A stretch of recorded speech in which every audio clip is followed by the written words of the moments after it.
transformation agent. And I'm very excited to welcome both of them to discuss this with us today. We have Hema Gandhi and Rob Scott with us.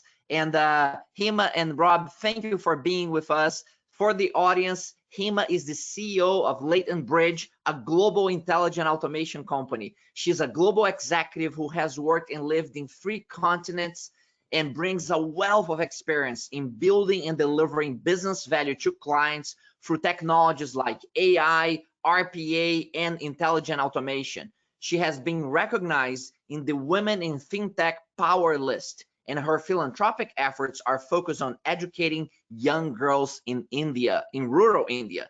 Now, we also have Rob Scott, who is the head of market service at Commerce Bank, a pre and post-trade expert with over 25 years of global management experience at large investment banks and broker-dealers. A proven leader and executor of business transformation and growth strategies, he's also a board member at various industry bodies and trade associations. Hema and Rob, what a great pleasure to have you with us, sharing your wisdom and expertise with more than 2,500 global participants today. Thank you, Jose. Good afternoon, good morning, good evening, wherever you are. My name is Hema Gandhi. I am the CEO of Leighton Bridge. Thank you, BTOES, for inviting us to this session. I'm delighted to be here. So the topic for today is intelligent automation as a transformation agent. We have an exciting 35 minutes planned to talk about why companies need to automate now, what are the struggles in automation, what is it that they need to do, and then some successful case examples of firms who have adopted and scaled up automation to scale.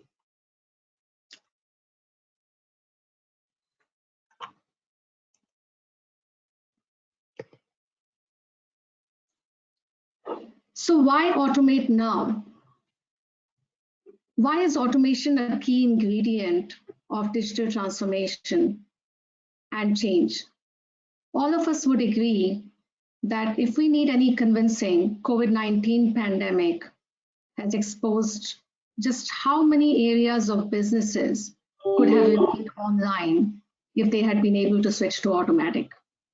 So to stay competitive in the marketplace, every company needs to improve their customer experience, speed of response, productivity, adaptability.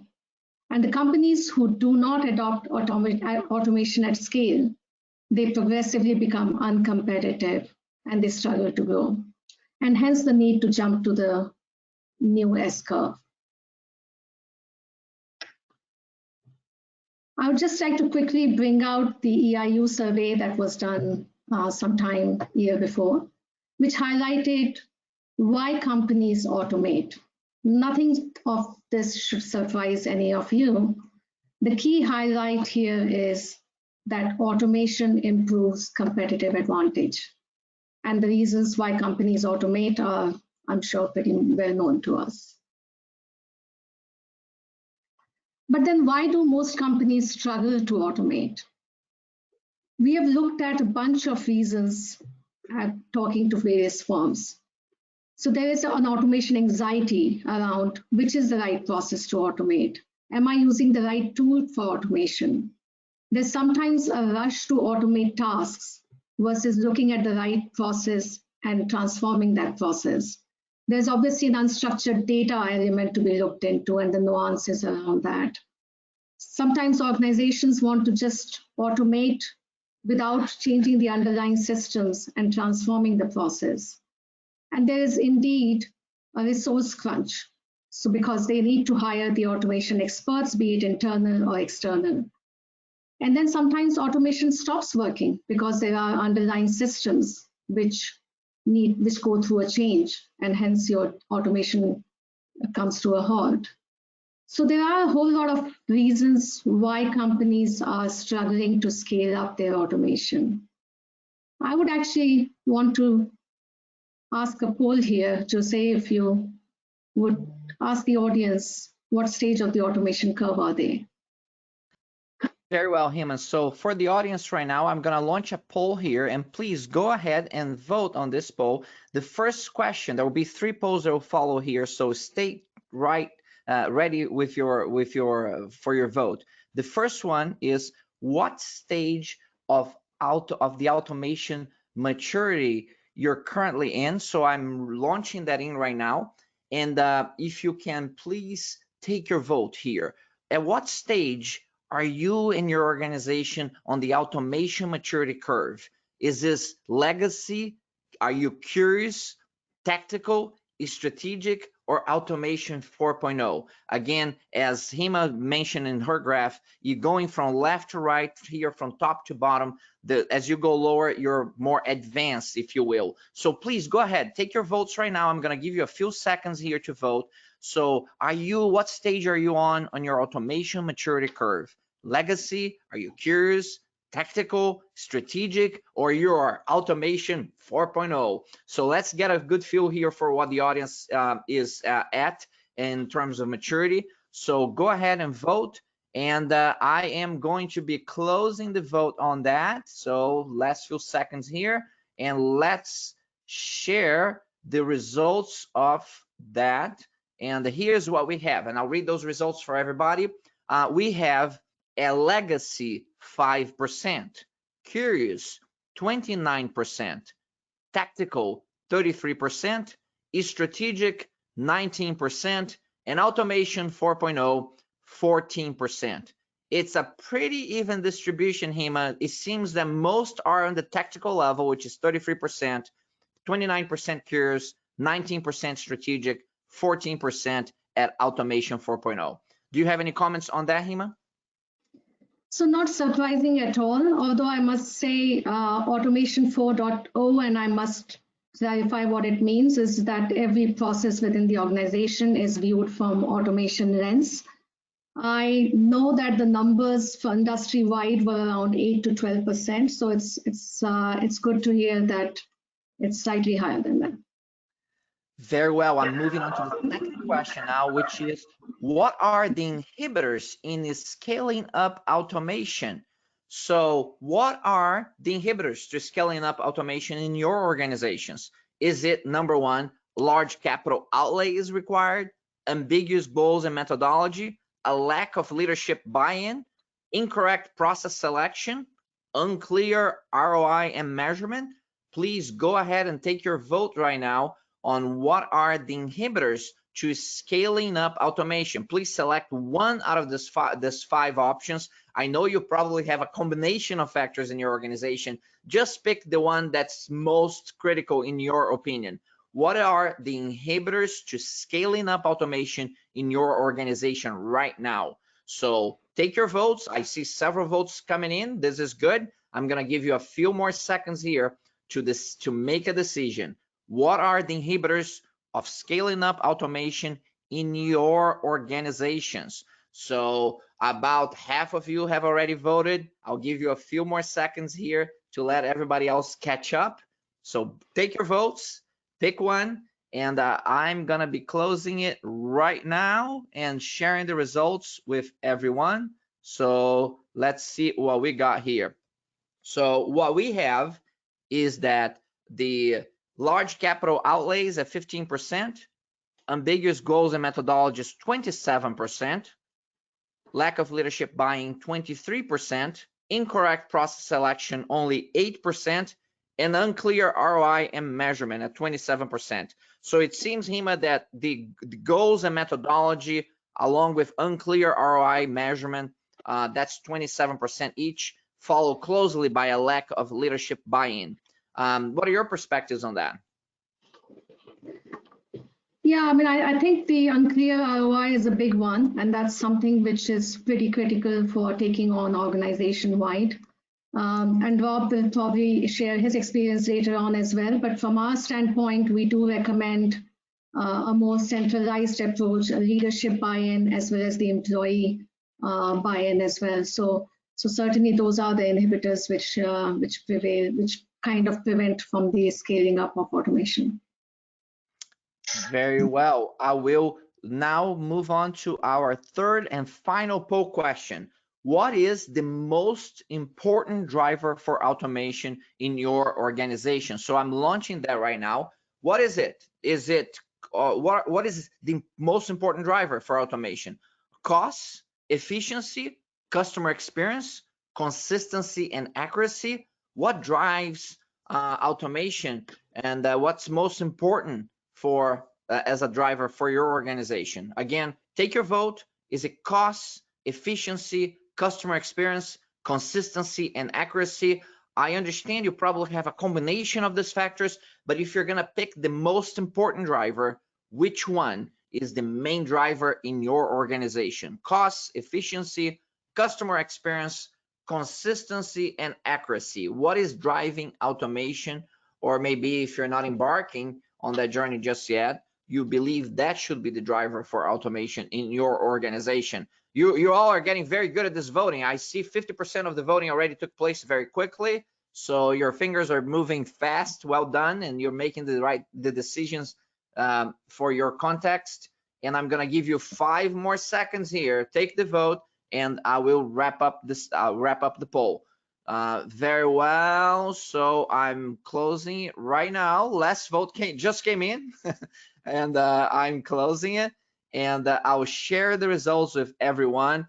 And the number one item, almost half of the overall votes at 48%, was efficiency, followed by customer experience at 22%.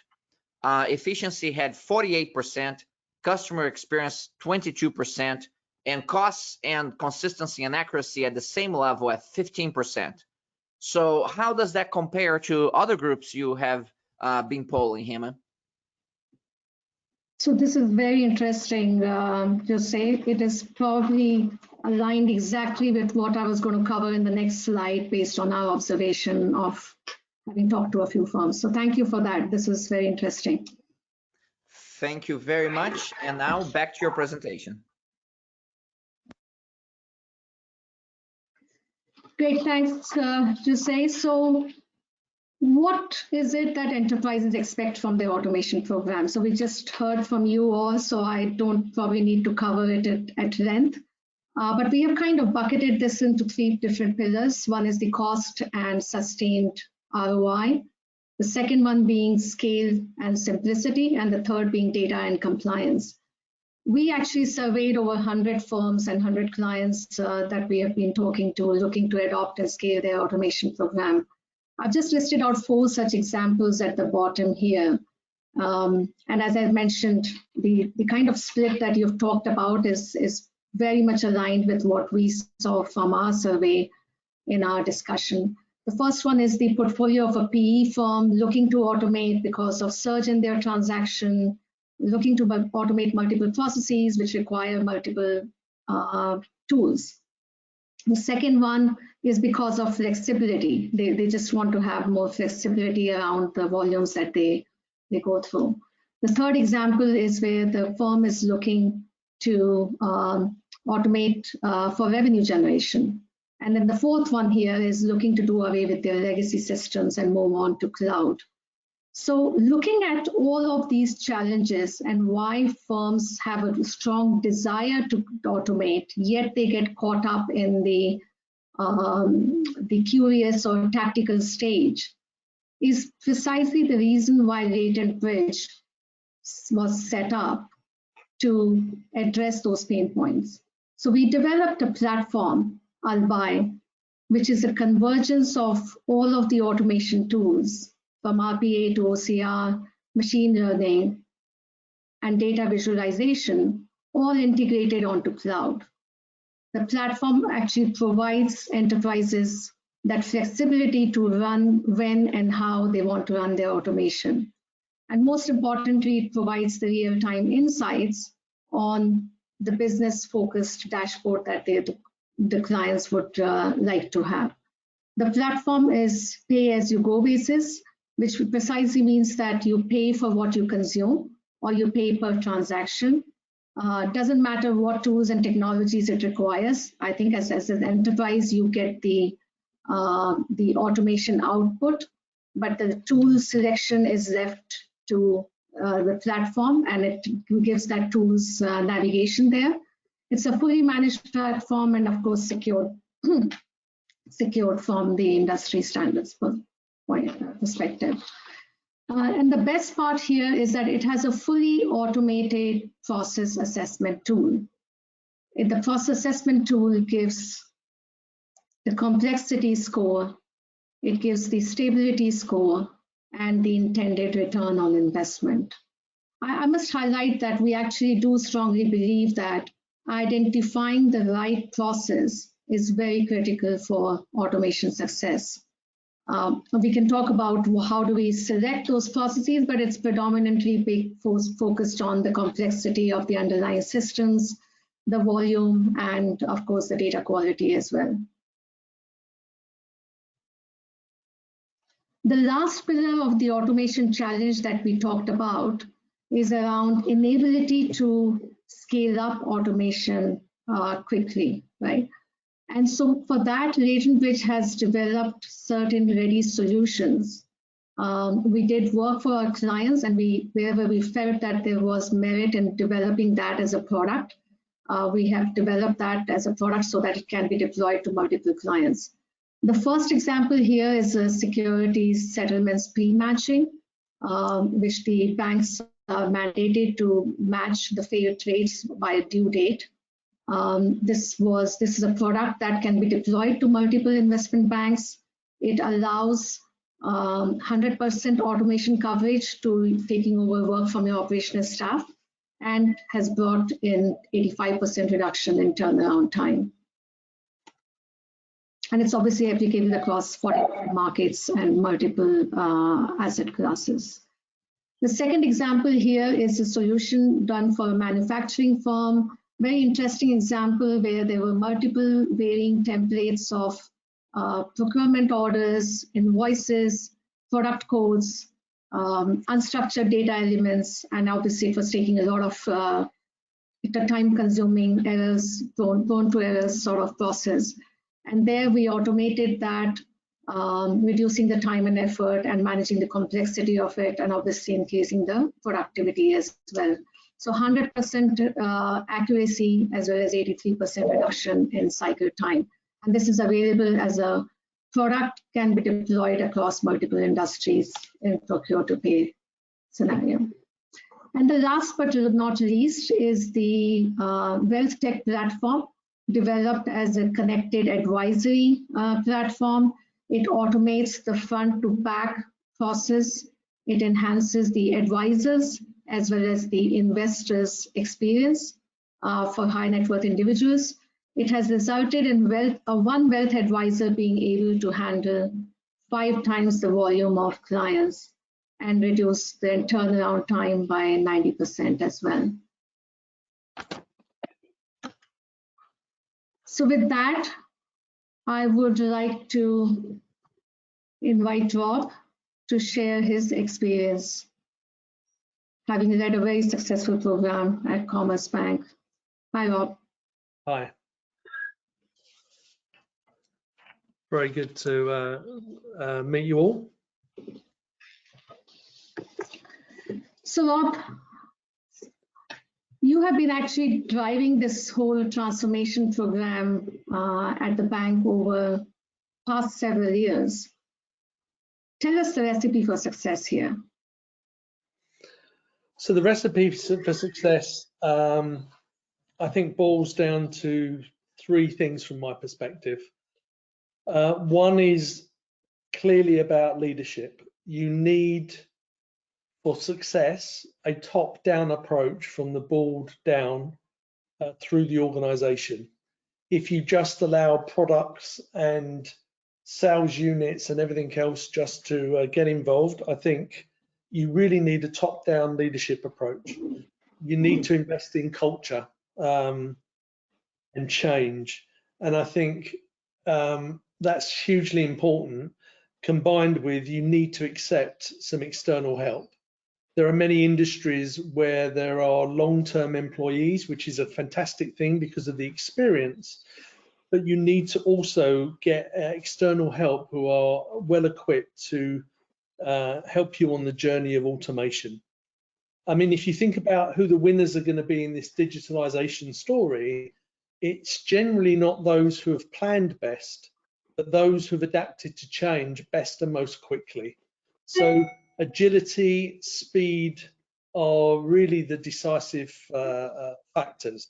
So, you know, having fast processes and solutions, getting the employees engaged with the solutions. I mean, one of the things that we often find is that, you know, and it comes back to what come out in the poll really, is a lot of people are looking for efficiency, that's clear, but also I think that there are challenges, and you need to get employees engaging with the solutions for sure. The ROI doesn't surprise me, because there is some, you know, you're looking for efficiency gains, but what we are doing, and many other financial services firms are taking the efficiency that we derive and then invest that back into the people, that can help us with the, you know, impart all their knowledge and wisdom and spend time with clients.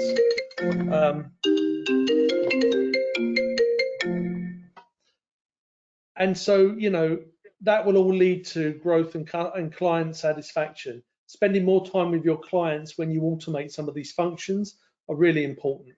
And we see that, you know, we've worked on many topics where we've taken very mundane, very highly predictive output functions and you know, delivered those at a much earlier point in the day, so you can actually spend more time solving problems for your clients. It's really important that, you know, you get the employees engaged with these new solutions.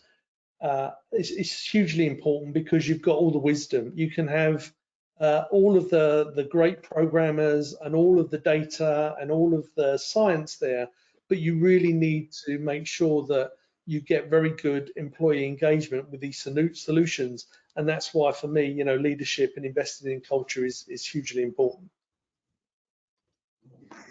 Great. No, Rob, that's very interesting. So I guess what you are suggesting here is that have the leadership buy-in and have employee come up and combine that with them throwing themselves in as well. So it's a combination to get the benefits and the scale that an enterprise would want, right? Yeah, yeah. I think you have to look at the ROI as a, yes, there is a ROI, but actually what you're doing is you're positioning yourself in the digitally way to your client. So actually, you know, you can get savings. It's clear you can derive savings, but actually this is more of a, you know, taking all of this automation intelligently and then using that in a more intelligent way with your client interactions. Great, great. So should we talk a little bit more about what benefits does automation provide to your clients, Rob? So huge benefits, I think, around, you know, if you look at each one of us with our smartphones technology, we want everything instant, we want it comprehensive, we want standardization. It's quite interesting, because I think as a person you feel you want lots of personalization, but actually what people really want is standardization, because they know that personalization for the most part leads to you know, lots of delays, lots of cost. So I think interacting people more digitally, more real time, spending more time with clients. I think if you've got an effective data strategy, which all of the new technologies that are coming along, whether it be RPA or AI, they all are premised on having an effective data strategy. And so, you know, what you can drive with your clients is a real better understanding about the clients, their behaviors, their habits, how we can best then target products and services towards those, but do it in a standardized way. And, you know, I think that the benefits of digitalization, you know, it's not something to be feared about. I think, you know, we all worry about robotics and machines, and we're all going to be out of jobs. Actually, we're not. We're going to create a whole new set of jobs as a result of advanced in our digitalization of data and client information. You can target new clients, new products and services to your clients and deliver much better and, retain that loyalty across industry. And that's across industries, by the way, not just financial services. Thank you. That's very interesting, Rob. So then let's talk about, you mentioned about data strategy, and that brings me to a recent research that I had seen here, which suggests only about 5% of the companies have 100% of their data in order, right? And I think we all talk about data being the new oil. How do you mine this rich data that you gather across your client trades and transactions? Well, as I said before, I think applying any of these new technologies requires an effective data strategy, which can look at, normalizing the data. That's hugely important, because you can't build these new technologies on bad data, because it will learn wrong behaviors or it will analyze in a different way. So having a data strategy is key, and normalizing it. And then I think what the key to success is to take these big data lakes and ensure that you give tools back to the business to interrogate the data. Again, engaging people and your experts and your long-term employees in looking at this data, because the data that will be presented to them will be a quantum of what they can do and see and compute in their own minds. So having a rich data set, they can then look at targeting new commercial opportunities or products and services for their clients with a better understanding. But I think it's all premised on having very good data strategies and normalization. And that doesn't mean that you've got to retire all of your legacy platforms. It just means you've got to build these smart interaction layers where you can receive data and normalize it and then apply these new technologies to it. And actually that works very well. Great. So Rob, what does the future hold? I think the future, I think there will be a lot more automation. And to your earlier point in your presentation, I think if you don't have a strategy around automation, regardless of the industry, I think you're going to be falling behind very, very quickly. You only have to look at, things that have gone past. Apple dominated the music streaming industry for many, many years, and then along came overnight Spotify with a fee-paying model, and it just took them completely out of the game.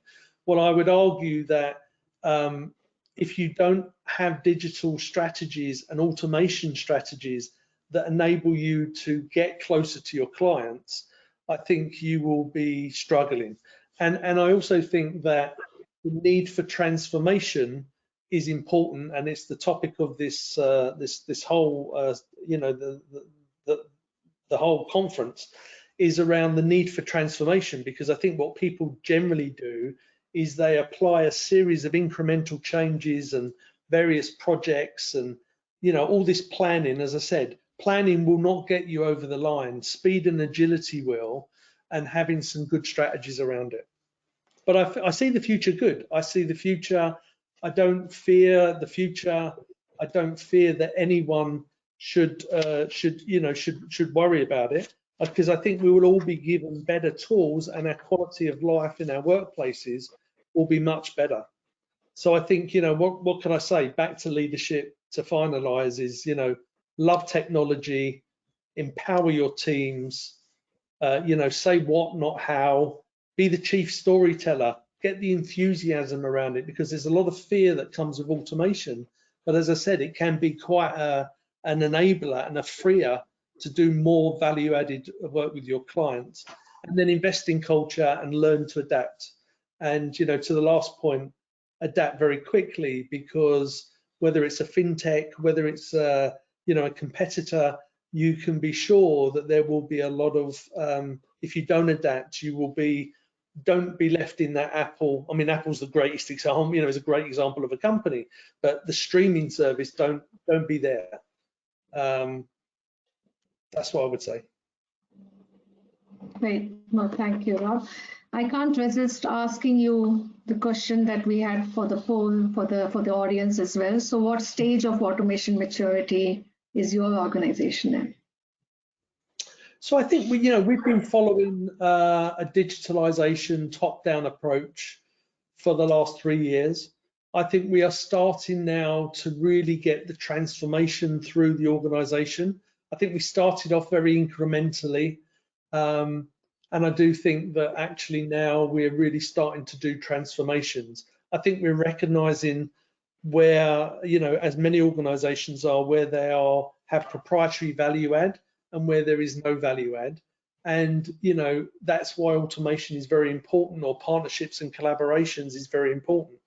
I also think that not tying yourself to one particular, automation, there's lots of software out there, and I think that's one of the advantages of Albi, that you look at agnostically and apply the right solution, technological solution, to the right problem. So, we will continue that journey. We want to be, digitally, enabled to all of our clients, and we've got a target of end of 2024. So it'll be a couple of year journey, but we're really starting to accelerate well now. Great, that's fantastic to hear, and all the best in your initiatives. Thanks, thank you for your time, and just say we are done with our presentation and talking, so we are happy to take any questions that the audience may have. I hope this session was helpful and it inspires you to go back to your organizations and do more of it. Fantastic, Hema. Fantastic, Rob. Very much so. This is the topic's very much pertinent to digital process automation.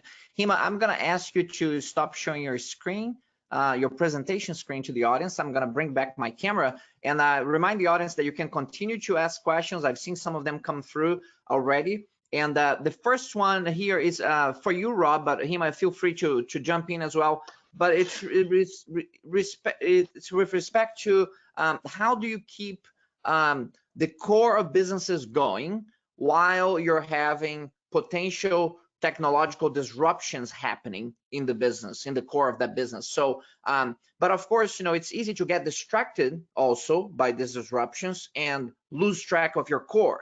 And so especially in financial services right now, there's a tremendous amount of disruption going on. So the core, there's a lot to be done in terms of improvement and innovation at the core, yet you got to keep an eye on, blockchain technology and all the fintech movement that's going on, and and the virtual coins and so on and so forth. Curious from your perspective as a leader in in financial services, how do you divide your attention between the core and these disruptions that are taking place? Yeah, I mean, look, it's always going to be a challenge. There's no question about that. Balancing, keeping the lights on with your existing framework whilst transforming yourself is always tough. The way that we did it at the bank was to organize ourselves in clusters. So we more or less, in old language, would have a run the bank team and a change the bank team. The change the bank team work in a very agile way in respect of digitalization, and they are tasked with digitalizing that business for the future. So we have a sole focus and a team of people, usually subject matter experts, who are seconded into this team that actually only focus about, if we could start again, or let's look at the new technologies or whatever, and that works very well. There is always the balance of, therefore, running very quickly and keeping the lights on.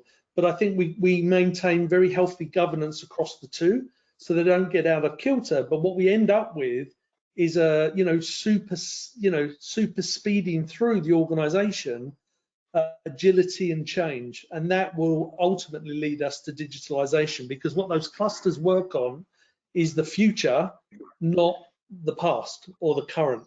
And so that works very, very well. And we have fantastic productivity and success stories around that, that cluster. Because the other thing that's important in the cluster is you have all of the disciplines from front office, middle office, back office, tax, legal, compliance, HR, everything in this cluster.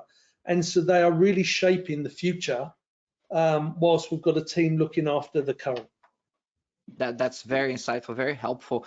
Hema, do you see what Rob described as the approach of good of what maybe the more progressive organizations are doing right now? They keep an eye on the core while stretching it with various, kind of a discipline framework on how they stretch their core. Absolutely, Jose. I think there needs to be obviously, as Rob said, run the bank. So there's, BAU work that needs to carry on happening, but then there's a transformation team that looks at the change, both in terms of the future as well as the current change, right? So as you know, the regulations keep changing. You need to adhere to that and look into how your processes are changing to that respect. But yes, that's one big ingredient of successful organizations, those who are happening. I mean, I just want to share some data point here, Jose. I mean, there's only about 8% of the organizations who are at that automation 4.0 that we see from, I mean, these are Deloitte and a proven case study survey based on the data point. And actually, the rationale for that is that they need to look into a whole host of things that Rob just mentioned in order to keep going. Absolutely. Another theme that has emerged on the commentary and questions, it was the comment, I think, either one of you, probably both of you, made this comment related to culture. We all know that culture eats strategy for breakfast, and any initiative that we have can become a side dish on the jaws of culture. So the question that I have is that transformations are hard because usually when you're trying to transform an organization, you're going to go against the grain of culture somewhere, because if it was easy, it would have happened already. So you're looking for people in an organization to transform and change, and that's hard. What do you think are what is the most significant culture shift and change that financial services in general have to undertake to kind of get to the next level of performance? What do you see as the biggest barrier when it comes to the culture in financial services organizations? I mean, from my perspective, I think it's embracing technology, not fearing it, empowering the teams.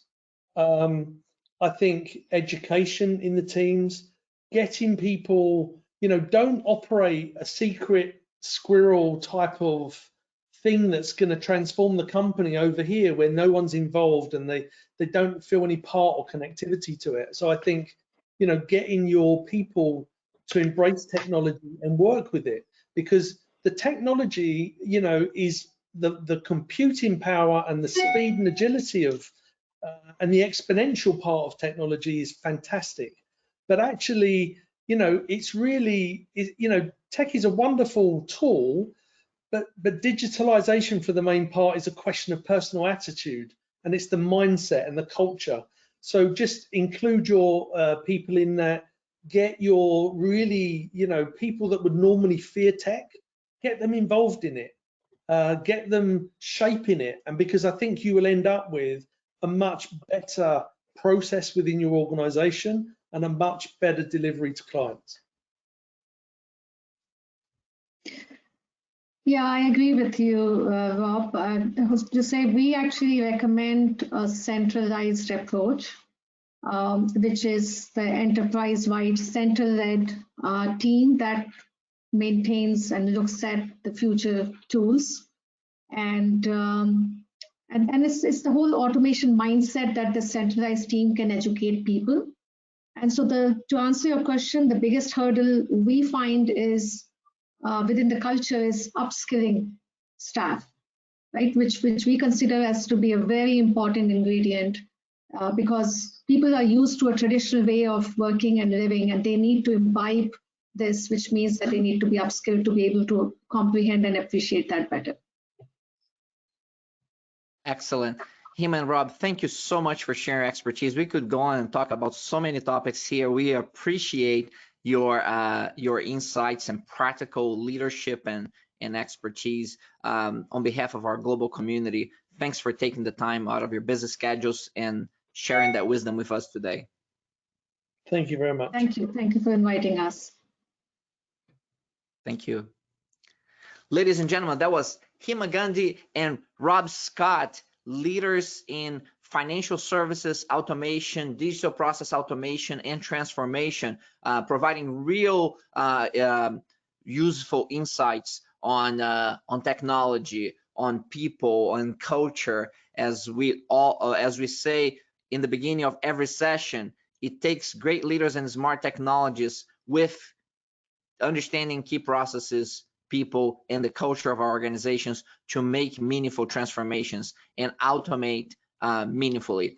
So great insights. We're going to be taking a break now, and when we come back at the top of the hour, I'm going to be bringing you Larry Boyer, who is an advisory board leader for multiple organizations, and he's going to talk about leading business transformation in times of disruption, from COVID-19 to the fourth industrial revolution, what greatness looks like, what progressive organizations are doing right now to advance in the face of adversity, uncertainty, and exponential change. So we will see you and Larry at the top of the hour. Do take a break right now, and we'll see you back soon.